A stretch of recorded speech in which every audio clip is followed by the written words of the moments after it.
Bom dia, senhoras e senhores, e obrigada por aguardarem. Sejam bem-vindos à teleconferência da Odontoprev para discussão de resultados referentes ao segundo trimestre de 2020. Gostaria agora de passar a palavra ao senhor José Roberto Pacheco, diretor de Relações com Investidores da Odontoprev, que iniciará a apresentação. Por favor, senhor Pacheco, pode prosseguir. Olá, bom dia a todos. Sejam muito bem-vindos. Muito obrigado pelo interesse e confiança. Nós somos a Odontoprev. Eu gostaria de agradecer a participação nessa conferência telefônica da companhia para apresentarmos os resultados do segundo trimestre e primeiro semestre de 2020, dando início à divulgação do período no setor de saúde do Brasil. Bom, dando início à apresentação, no slide de número 3, nós listamos nossas iniciativas frente ao Covid, face à pandemia. Em primeiro lugar, com a política de home office implementada a todos os nossos colaboradores e com as devidas adequações em tecnologia e em procedimentos. Em segundo lugar, realizamos a entrega sem custo de mais de 5.000 equipamentos de proteção individual, os EPIs, para cirurgiões dentistas credenciados selecionados em todo o Brasil. Em terceiro lugar, implantamos também rapidamente, logo nas primeiras semanas da pandemia, rede credenciada para serviços essenciais de urgência e tratamentos de emergência fossem performados 24/7 em todas as regiões do Brasil. Por último, fomos a primeira companhia do mercado a implementar a teleorientação odontológica no Brasil, o diferencial de inovação a nossos clientes, permitindo o acesso a cirurgiões dentistas especializados, nossos funcionários, para prestação de informações e esclarecimento de dúvidas para atendimento aos mais de 7 milhões de clientes. Bom, conforme o nosso próximo slide, o slide 4, nós vemos que o segundo trimestre foi impactado pela retração econômica, resultando em queda da carteira em todos os segmentos, em ritmo sem precedentes em nossos registros. No trimestre, houve perda líquida de 274 mil vidas, com destaque para a perda de 106 mil beneficiários no mês de maio, que foi o ponto mais negativo do período. Vale dizer, conforme nosso próximo slide, o slide 5, que o segmento corporativo apresentou queda de 110 mil vidas, ou apenas 2% na carteira, mostrando-se um segmento mais resiliente em comparação às 164 mil vidas a menos nos planos massificados, significando queda de 6% no PME e de 9% nos planos individuais.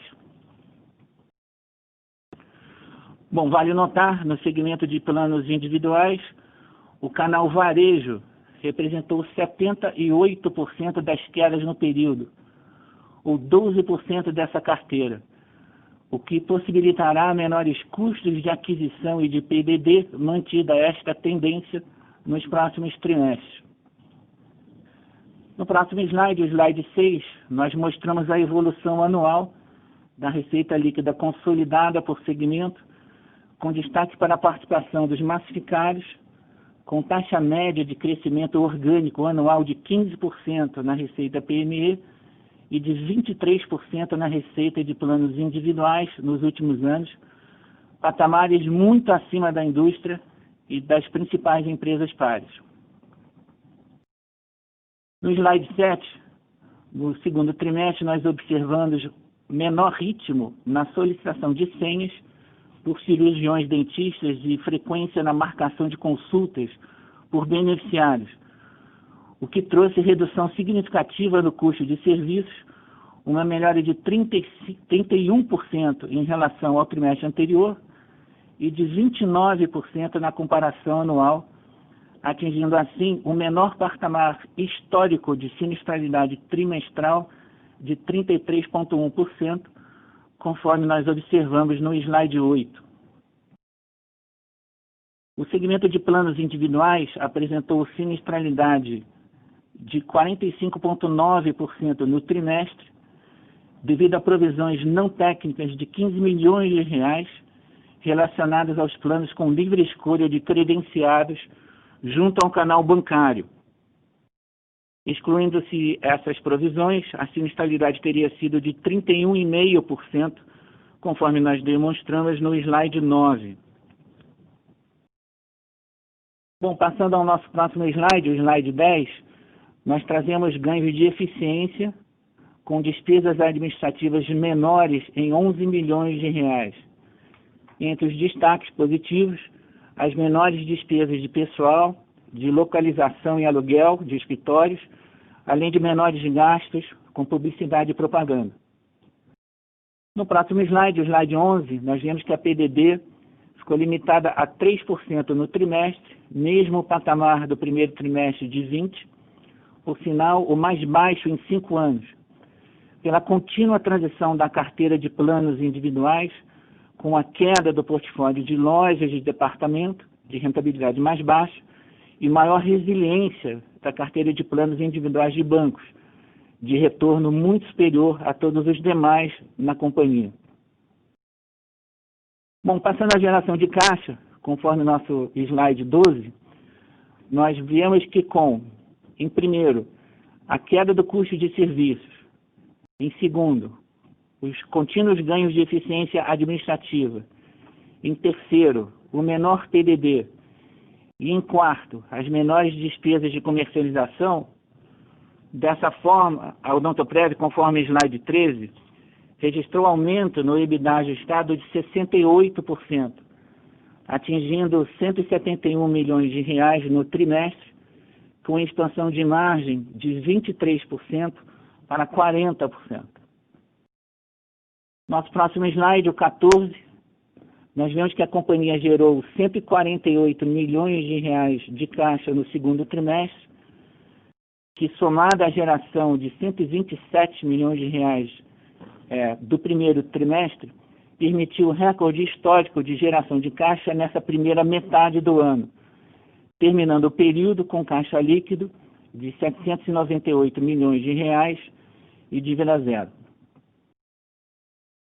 O slide 15, nós observamos o fluxo de caixa desde o IPO e a disciplina na alocação de capital, em que a companhia apresentou geração de caixa até aqui de 3,2 bilhões de reais, com prioridade na remuneração aos acionistas, principalmente via dividendos, atingindo 2,3 bilhões de reais. Bem, os dividendos propostos e os juros sobre capital próprios já pagos totalizam 97 milhões de reais nesse segundo trimestre. Destacamos também, com muita satisfação, o crescimento contínuo do número de acionistas pessoa física, conforme slide 16, e nossa base globalizada de investidores da companhia, conforme nosso último slide, o slide 17, com cerca de 88% das ações em circulação com investidores de mais de 30 países. Bom, mais uma vez nós agradecemos a todos pelo interesse e confiança na Odontoprev. Eu gostaria agora de passar a sessão de perguntas e respostas nessa nossa prática de call de resultados de 45 minutos. Muito obrigado. Senhoras e senhores, iniciaremos agora a sessão de perguntas e respostas. Caso queiram fazer uma pergunta, por favor, digitem asterisco 1. Caso queiram sair da fila de perguntas, digitem asterisco 2. Nossa primeira pergunta vem do senhor Joseph Giordano, Banco JP Morgan. Olá, bom dia a todos, bom dia Pacheco, bom dia Rodrigo, obrigado por pegar essa pergunta. Eu queria pegar um pouquinho de vocês, né? A gente teve um tailwind do Covid, acho que ninguém imaginava que agora no fim de julho a gente ainda ia estar nessa situação. Eu queria entender como é que vocês estão vendo o movimento de recuperação de demanda. Eu imagino que ele deve estar bem abaixo da expectativa inicial. E aí entrando num segundo aspecto, né, normalmente quando a gente vai olhar para o ticket, ele já está numa tendência de queda. Eu queria entender como essa variação de custo, provavelmente negativa na maioria dos contratos, quando a gente olha os últimos 12 meses, como a gente deveria pensar em renegociação de preço daqui para frente, né? Se o componente de preço deveria continuar caindo ou não. E por último, quando a gente olha para esse churn, eu queria entender como é que foi essa dinâmica, se foi um contrato ou foi mais destruição de vida dentro do contrato. Obrigado. Joseph, bom dia. Rodrigo falando.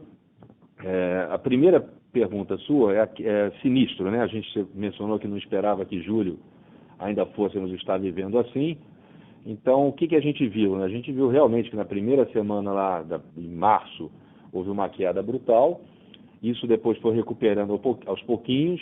E o que a gente observou ao longo de julho é que a gente ainda tem uma estabilidade de queda de demandas, né? De que a gente chama aqui internamente das liberações de senha para tratamento, entre 19% e 24%. Tem oscilado aí nas últimas 2 semanas algo como 19% a 24%. Então, para ter um número assim de como é que está se comportando, é isso. E evidentemente que isso vai depender daqui para frente, no estado de São Paulo, que é uma parcela importante da operação, de como é que vai se classificar a coloração, a semaforação, laranja, vermelha, amarela, etc.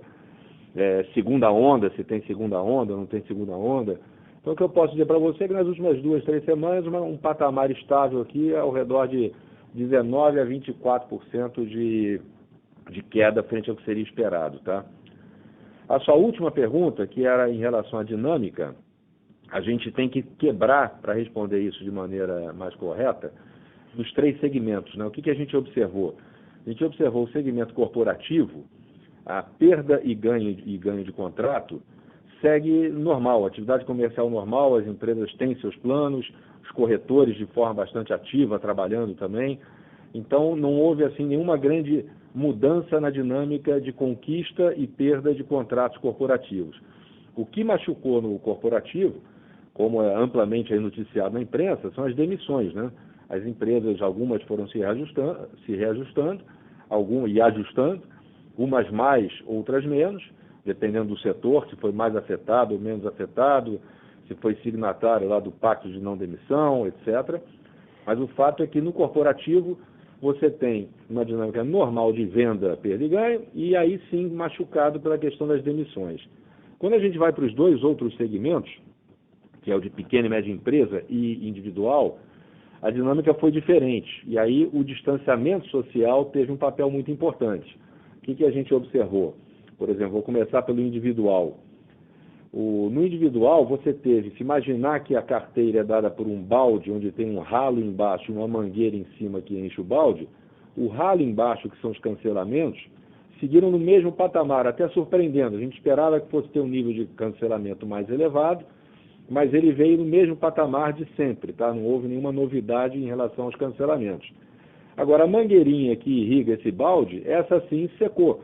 O distanciamento social, com toda a questão de restrição de funcionamento das agências bancárias, o fechamento de shopping centers, vocês sabem que a gente tem uma operação importante, com alguns varejistas importantes do Brasil, isso com os shoppings fechados, acabou então a mangueira em cima não completando, não enchendo e o ralo na mesma velocidade. Então a gente sentiu, no individual, esse é o retrato, tá? No pequeno e média empresa, a gente tem a mesma situação de uma diminuição da venda nova de contratos, o cancelamento no mesmo patamar, mas aí com uma pitada a mais de preocupação nossa para frente, que é quantas dessas pequenas e médias empresas estarão vivas pós-pandemia. E aí isso toca também, ou seja, como é que toca também o corporativo, não na questão de sobrevivência, mas na questão de quão rápido vai se dar a retomada e por quanto tempo vai se dar.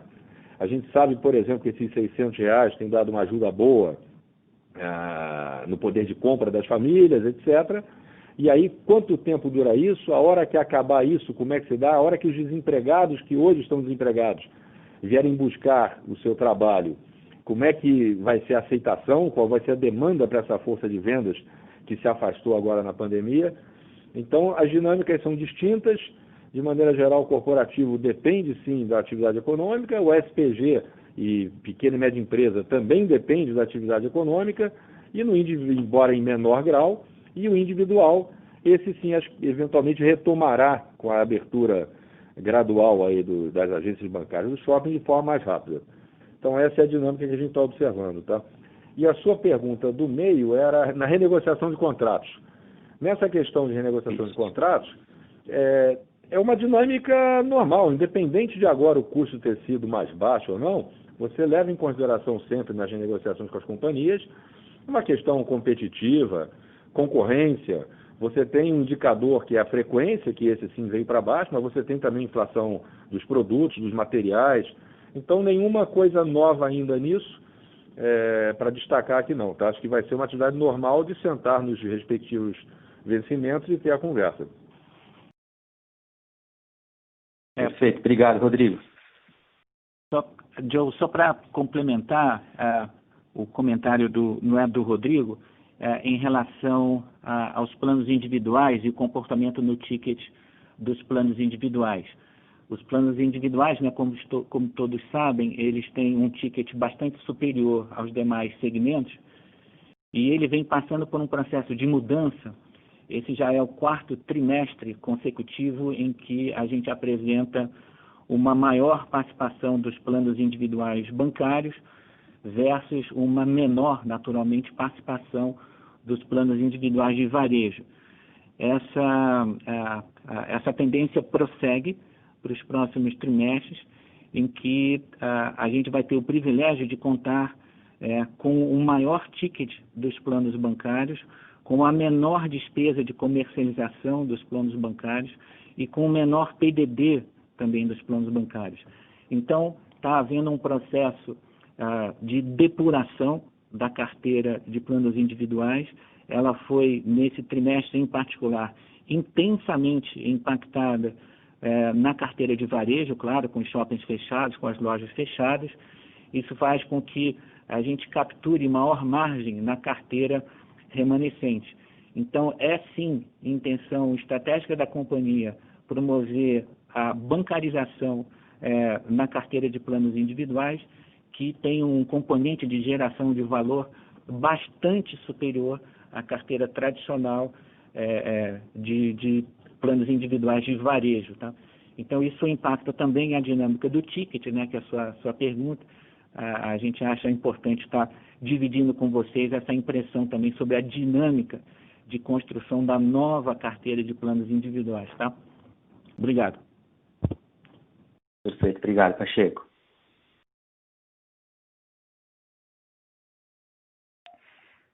Nossa próxima pergunta vem do senhor Samuel Alves, BTG Pactual.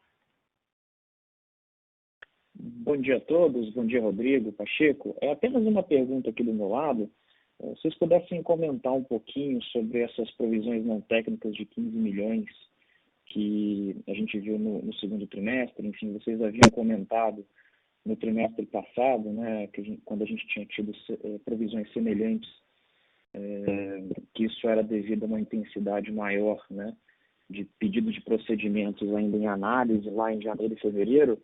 Queria que vocês comentassem um pouquinho aqui se foi alguma coisa parecida, né, se vocês continuaram vendo um aumento na intensidade de pedido de procedimento, né, e até queria entender se vocês estão vendo se os associados relacionados com esses planos de livre escolha, se eles estão cancelando depois desses procedimentos, só para a gente entender se a gente deve continuar vendo à frente essas provisões não técnicas. Muito obrigado. Oi, Samuel. Obrigado aí pela pergunta. Esse é um evento que começou no terceiro TRI de 2019, né?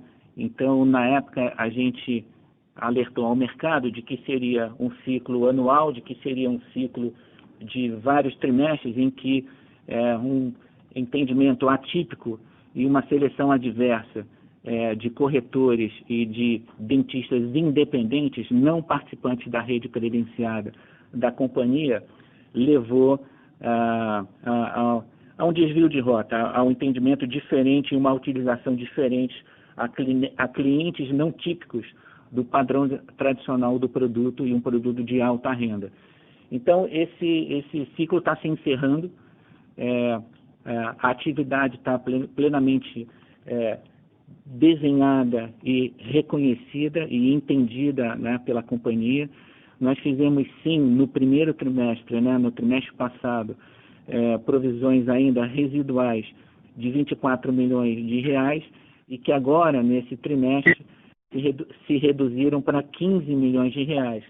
Então, é a reta final, a gente espera esse assunto agora em 2020 se encerrar, foi um aprendizado no lançamento de uma nova abordagem de produto, a um novo tipo de mercado, mas que, enfim, não é a nossa característica. O modelo de negócio do Odontoprev, ele se baseia basicamente em uma rede credenciada e em corretores vinculados, né, a uma maior tradição nos canais de distribuição da companhia. Então, reta final, é cedo para dizer se a gente ainda vê algum nível modesto de provisão daqui para frente, mas toda a indicação é de que a gente encerra esse tema agora em 2020, tá, Samuel? Perfeito. Obrigado, Pacheco. Bom dia a todos.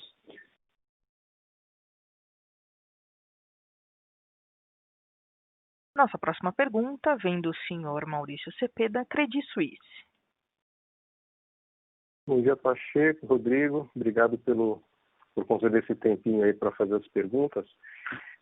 Acho que os colegas já adiantaram algumas delas, mas tenho, acho que, duas perguntas maiores. Eu vou começar por uma um pouco mais estratégica, pensando para frente, né?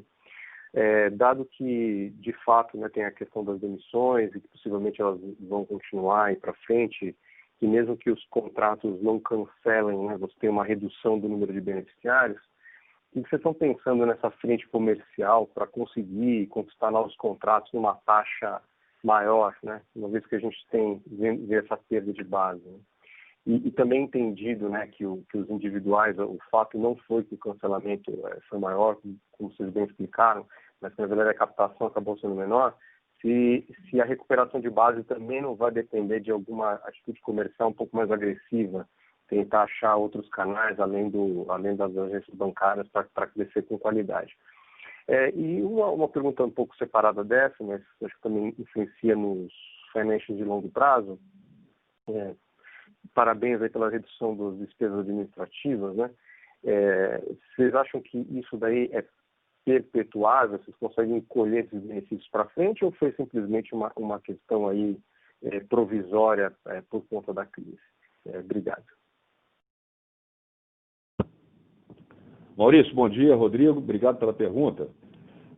Em relação à frente comercial que você perguntou, né, de recuperação de vidas, a gente, como eu expliquei no primeiro bloco, a atividade de agência com restrição, varejo com restrição, etc., isso voltando a normalizar, dado que não houve um cancelamento maior, você deveria ser capaz de começar a recuperar vendas. Aliás, a gente observa isso, né, claramente, que quanto mais a economia vai abrindo e as restrições vão flexibilizando, a gente já vê hoje uma atividade comercial maior, né? Agora, independente dessa retomada, dessa flexibilização, a gente foi muito ativo aqui nesses 4 meses até agora.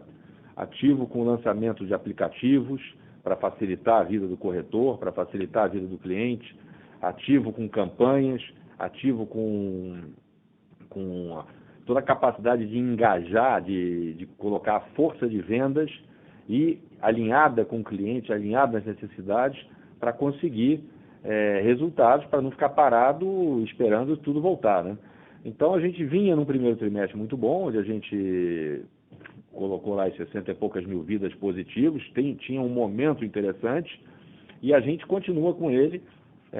A gente não parou tudo que a gente vinha fazendo, aceleramos outras coisas e aí é a dinâmica normal comercial. A gente tem sempre contratos novos sendo estudados, tem sempre novos canais de distribuição, novas parcerias, enfim, a companhia tem sempre um leque grande de alternativas, umas vão dar certo, outras vão morrer, mas essa é a dinâmica normal da área comercial no dia a dia, tá? Então a gente segue na mesma dinâmica e tão logo tudo normalize, confiante de que a gente retoma aqui um patamar melhor de produção e para botar o crescimento de vidas para frente, tá? Com relação à despesa administrativa, depois eu passo para o Pacheco, caso ele queira completar alguma coisa, mas evidentemente que algumas são temporais. Então teve o afastamento por um período, né? Teve despesa de transporte, algumas contas de viagem, hotel, isso tudo evidentemente que conta, mas tem também uma disciplina grande nossa aqui de fazer um exercício. Então, retomando também o normal, quando quer que ele venha a ser, um pedaço dessa despesa a gente incorporou como um ganho de fato, e outro pedaço aí, naturalmente, ela volta até para apoiar a atividade comercial, campanha, publicidade, tudo isso, né? Não sei se o Pacheco quer completar. Só para dar uma palavrinha sobre as despesas administrativas e as despesas de comercialização. Começando pelas despesas administrativas, acho que a companhia tem um processo de não só digitalização, mas também de robotização de algumas atividades muito interessantes, e ele é mais recente. Então, não acho, Cepeda, que foi o one-off a maior parte dos ganhos de eficiência que a gente reportou, não, tá? E acho que esse é um processo contínuo que a gente vai estar explorando agora com relevante intensidade no segundo semestre, certo? E no início de 2021 também, otimizando processos, implantando, mais uma vez, robotização. A companhia tem ganhos relevantes e oportunidades interessantes pela frente. Com relação, já por sua vez, para falar aqui das despesas de comercialização, elas são muito relevantes nos planos industriais, nos planos individuais, onde a companhia tem um patamar de despesa de comercialização de cerca do dobro, não é, praticamente em relação ao PME, e o PME o dobro em relação ao corporativo. Então, como a gente comentou anteriormente, com a transição da carteira dos planos individuais, passando dos tradicionais canais de varejo para os mais recentes canais de banco, onde a despesa de comercialização é menos de 1/3 da despesa de comercialização do canal de varejo, é natural que a gente tenha ganhos, sim, na despesa de comercialização daqui para frente, tá? Então, a companhia tem sido mais demandante e o será na negociação de patamares de comissionamento com alguns canais de varejo, e isso faz com que a gente priorize, né, claro, estrategicamente, os canais bancários e tenha uma contínua menor participação dos canais de varejo daqui para frente. Isso vai trazer ganhos contínuos e de longo prazo na despesa de comercialização lá na frente. Acho que era isso, tá? Obrigado. Não, eu que agradeço. Obrigado. Obrigado pelos esclarecimentos.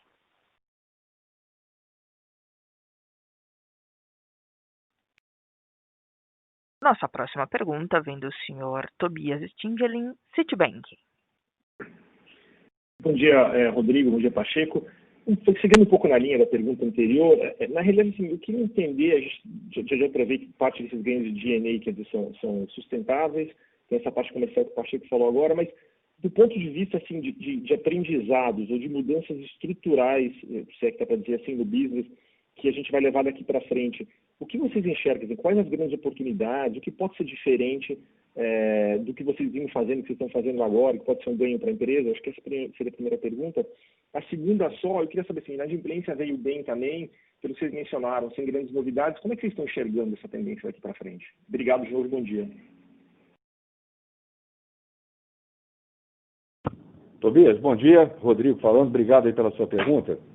Eu acho que estruturalmente foi um período, você perguntou aprendizado, que vai ajudar estruturalmente alguma mudança. Achei ótima a pergunta e a colocação, porque a gente teve chance aqui exatamente de poder avançar muito, por exemplo, em coisas digitais, né? A gente levar, como tinha todo o tema de as pessoas conseguirem de mobilidade, se movimentar, etc., como é que a gente coloca a solução dos problemas na palma da mão da pessoa, né?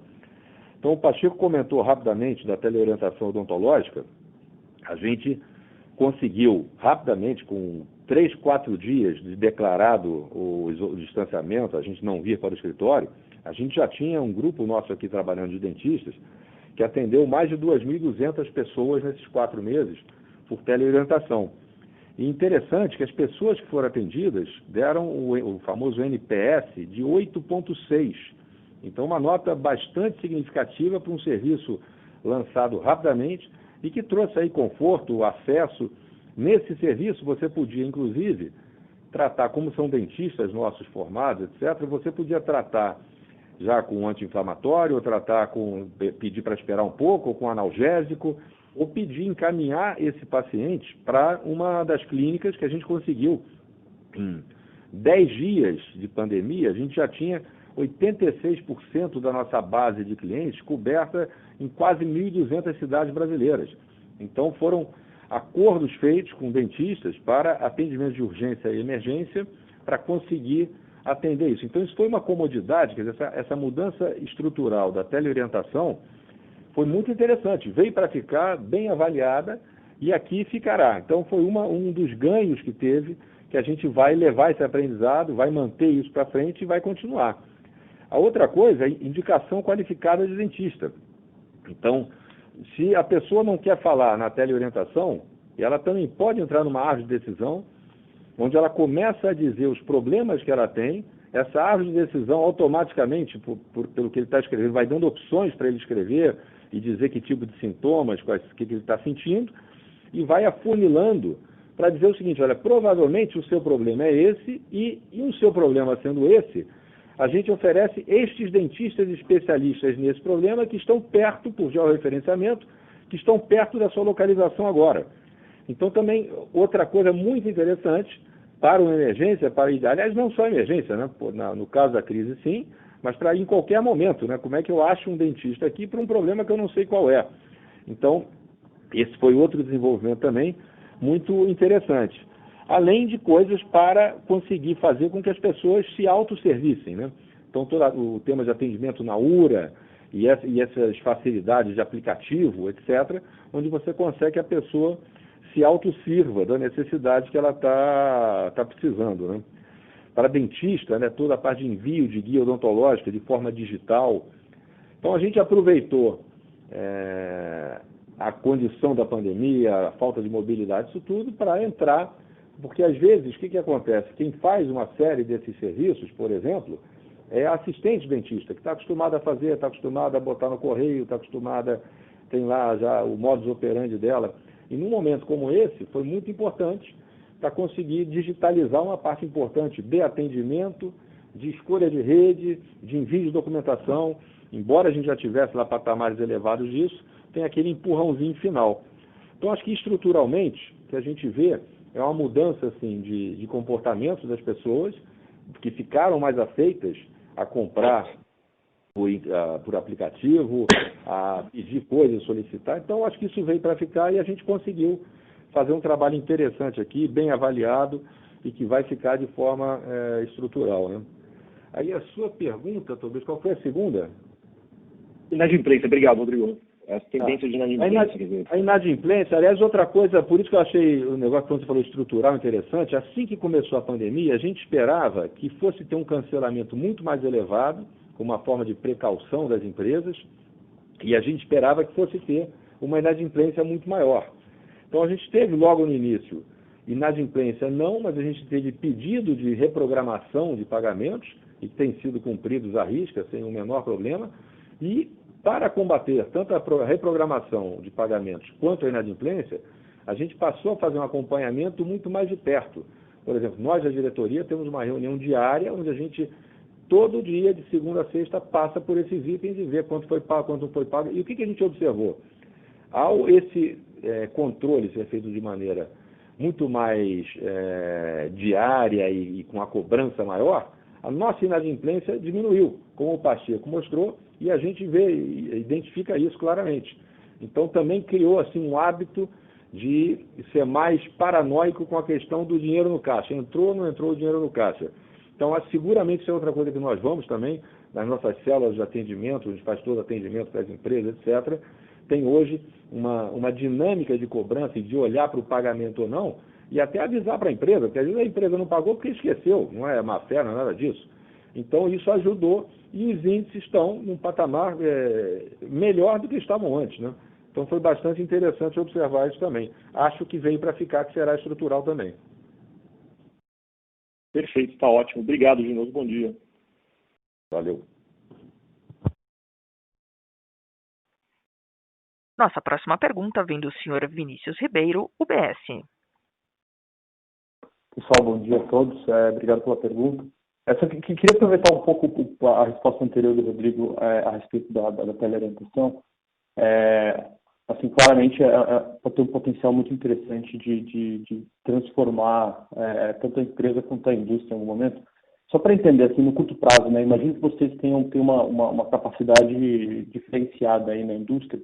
O que isso pode querer dizer para market share, nível de retorno? Então, assim, onde vocês pretendem, se for o caso, passar esse potencial ganho de eficiência? Se eventualmente tem uma possibilidade de lançar planos mais baratos em algum canal, ou se é só, eventualmente, vira um aumento de margem para a empresa?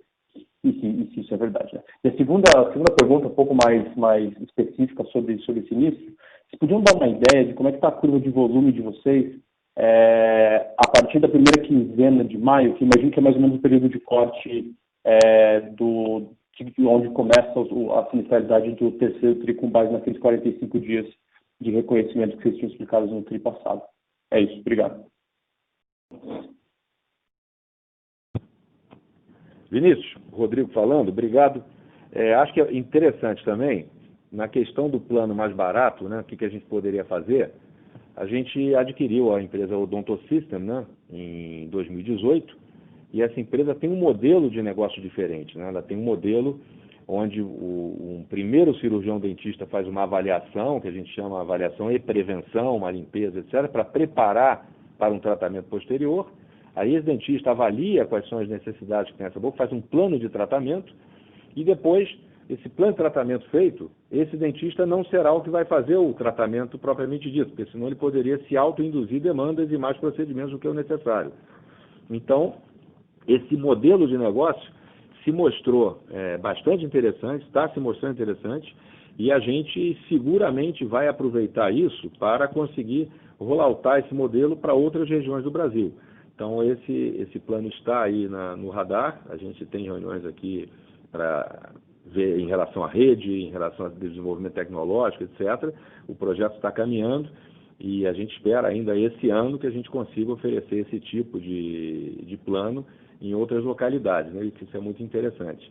Então, tem um aprendizado, tem um potencial e a gente vai pensar nisso. Seu segundo ponto de sinistralidade, eu acho que foi bom porque surgiu aqui, a gente fez um estudo para ver o seguinte, uma pergunta que a gente se fazia era o que desse sinistro que não veio poderá voltar lá na frente, que é o que você tocou aí na sua pergunta. E quando a gente olha para as especialidades, para o tipo, a gente faz aqui ortodontia, né, toda a parte de aparelho, faz a parte de atendimento de emergência, tem prótese dentária, tem os assuntos de clínica geral, por exemplo, tem radiologia, e a gente foi a fundo nisso para enxergar exatamente como é que isto se comporta durante uma pandemia e fazer uma previsão lá para frente do que pode voltar e o que não pode voltar. Então, por exemplo, uma manutenção ortodôntica, aquele famoso aperto no aparelho, uma pessoa que não fez em março, abril e maio, e junho, e julho, já vamos aí com 5 meses, ele não fará 5 apertos no mês de agosto a setembro. Porque a boca tem lá o período que precisa apertar, esperar acomodar, tem a dor, tem tudo isso. Então, alguns procedimentos desses que ficaram para trás, por exemplo, emergência. Emergência, quem não teve nenhum caso de emergência nesse período, não vai ter 3, 4 emergências no mês de agosto. Então, ou teve ou não teve. Ao contrário, para dar um contra-exemplo, na questão da prótese dentária, que é o exemplo oposto, essa sim pode ter sido postergada mais para frente, né? Então, o que a gente espera? A gente espera que, em algum momento lá para frente, a sinistralidade volte ao que seria um patamar normal de se esperar, e alguma coisa dessa que ficou represada para trás, no caso a prótese dentária e radiologia, que anda muito junto com a prótese dentária, né, até um pré-requisito para depois você fazer um trabalho de prótese bem feito, isso sim pode voltar em larga medida mais para frente, tá? Mas nós estamos falando aqui de um percentual bem menor que 30%, que 20% dos procedimentos que a gente tem na companhia. Então, um pedaço disso, de fato, não voltará e quando houver estabilização. Tá? Isso foi um ganho que passou, foi uma água do rio que passou e não volta mais. O resultado está aí. Não sei se o Pacheco quer complementar alguma coisa. Só para... Vinícius comentou a questão dos 45 dias, né, a 60 dias. de prazo entre o acontecimento de um tratamento e a contabilização, né, após os processos de auditoria. Como a gente já está no final do mês 7, e dado esse prazo de auditoria, de entendimento, de checagem, de documentação e técnica, é natural que a gente já tenha carimbado, agora para o início do segundo semestre, um patamar de sinistro, né, de custo de serviços abaixo do histórico. Isso já aconteceu. Quer dizer, então, acho que a Odontoprev está muito bem posicionada, não só na sua estrutura de custos, mas também com os contínuos ganhos de eficiência. A gente falou aqui de processos de digitalização e robotização, para estar explorando em todo o Brasil, como nenhum concorrente, em todos os segmentos, através de multimarcas, não só na nossa marca, nas marcas bancárias, nos parceiros de varejo, nos corretores. É evidente que os banqueiros são sócios da companhia, então tem todo um comprometimento de longo prazo. Além, claro, é importante citar dos planos médicos parceiros da companhia, que também é uma exclusividade nossa, está explorando, né, toda a retomada do mercado que deve vir a partir do ano que vem. Então, assim, eu acho que a gente está extremamente bem posicionado esse ano, através de ganhos de eficiência e de menor custo, para trazer um retorno expressivo aos acionistas, com uma forte condição de ser o melhor desde a abertura de capital, e já extremamente bem posicionado na retomada, quem sabe, da economia do mercado a partir do ano que vem. Era só isso que eu queria adicionar. Tá, Vinícius? Obrigado. Perfeito, Rodrigo Pacheco. Obrigado pela resposta.